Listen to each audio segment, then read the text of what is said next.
Yani boş yatak olduğu sürece biz hastaları şey yapmamak için Servis olmayı görünen. Eyvallah. her yere hasta yatırıyoruz. Evet, burası dahil.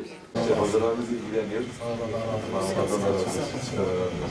Bu hastamız yoğun bakımdan, acil yoğun bakımdan çıkarttık. Cep etiketi aşılarımızı takip ediyorduk. Yoğun bakımdaydı. Nasılsınız? Durumunuz nasıl? İyisiniz inşallah. Sayenizde bin kere şükür. Allah razı olsun. Allah işinizi rahat etsin. Çok çok geçmiş olsun. Çok çok geçmiş olsun. Yapabileceğiniz bir şey var mı? Göğüs enfeksiyonu. Sen göğüs enfeksiyonu. Nefes alabiliyorsun. Nefesin iyidir inşallah. Hocam yok hocam. Evet. Bir tane göğüs Şimdi kış olunca Hacı Baba sen dikkat etmen lazım. Hayır, o kadar dikkat ediyor ki en ufak bir şey tabii. Kolay gelsin. Kolay gelsin.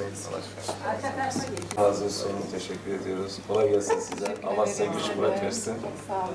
Kolay gelsin. De sadece bu serviste yatabilirsin demiyoruz yani. Bütün yatakları değerlendiriyoruz. Bu anlayış olduğu zaman aslında kimse mağdur olmuyor. Yani yol bulunabiliyor. Evet, evet. Sınıfınız nasıl? İyisin.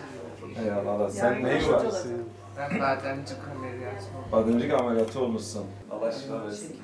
Durumunuz iyidir inşallah. İyi miyim çok şükür. Çok çok geçmiş olsun. Sağ olun. Bir isteğiniz var mı bizden? Hastanın içine de girelim. Bakalım ne var ne yok. Durumlar nasıl? Çalışıyoruz, yoğunluk var. Tabii ki devlet hastanesi olduğumuz için. Evet. Bu mevsimde de biraz herhalde hastanede yoğunluk var. Çünkü işte pnömonizatüre gibi hastalar çoğaldığı için yoğun bakımlarda ve servislerde yoğunluk var. Çalışıyoruz. Ben de eczacıyım. Genelde bizim elemanlar yaz olunca diyorlar yatıyoruz. Kış olunca da diyor nefes alamıyorsun. Kış olunca yoğunluk olunca oradan diyorum. Şöyle söyleyeyim, acil serviste bizim ventilatörlerimiz var. Ondan sonra sıfat yapabileceğimiz cihazlarımız var. Eğer yerimiz yoksa orada işte hastaya gönderilseye kadar gerekli tedaviyi uygulayabilecek ekipmanı, desteği kurmuş durumdayız. Onun dışında rutin olarak yoğun bakımları geziyoruz. Gerçekten hani işte yatışı endikasyonu olan hastaları denetliyoruz. Eğer değilse işte yönlendirmesini yapıyoruz. Böylece bekleyen hastalara yer açmaya çalışıyoruz. Hastane içerisinde bu şekilde bir denetleme mekanizmamız da var.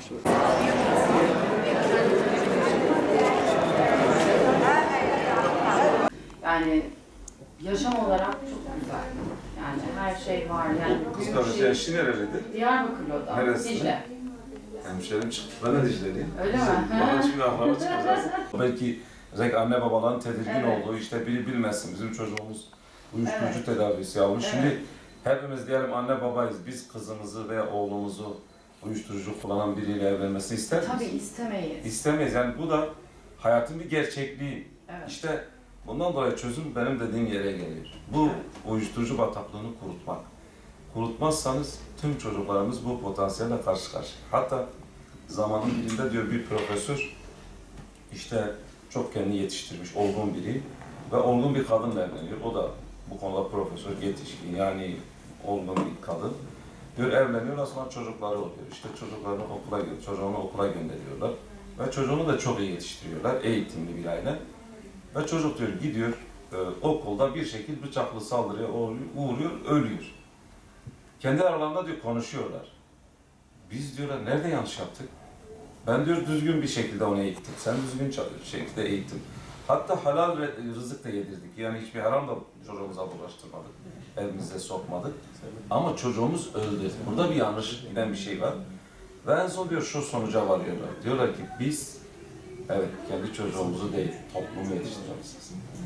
Çünkü toplumu yetiştirmediğimiz müddetçe tüm çocuklarımız bu tehditle karşı karşıyadır. Yani bu yönden bizim sizin tek başımıza yapabileceğimiz bir durum değil. Bu devlet elle yapılması lazım. Hatta biz çözüm olarak şunu söylüyoruz. Bir diyoruz. Gençler niye uyuşturucuya bulaşıyor? Ya işsizdir, ya işi yok, ya aşı yok, ya huzurlu bir yuvası yok. Bir, bu konuda iş koy. Bu işin içinde olacak. İki, nedir? Manevi boşluktan. Gençler manevi bir boşluk yaşıyor. Ondan sonra manevi boşluğu dolduramayınca farklı yere bunalıma giriyor. Ve bu işin içinden çıkamayınca kendini uyuşturucuya veriyor. Bu manevi boşluğu dolduracak Diyanet ekibi bu işin içinde olmalıdır. Ondan sonra bu çocuklar eğitimsizlikten, eğitim sorunu varsa eğitim kurumu da, yetkilileri de bu işin içinde olmalıdır. Bununla birlikte sivil toplum kuruluşları, en azından toplumun nefes borularıdırlar. Yani onlar toplumun içindedirler. Onların da bu işin içinde olması lazım.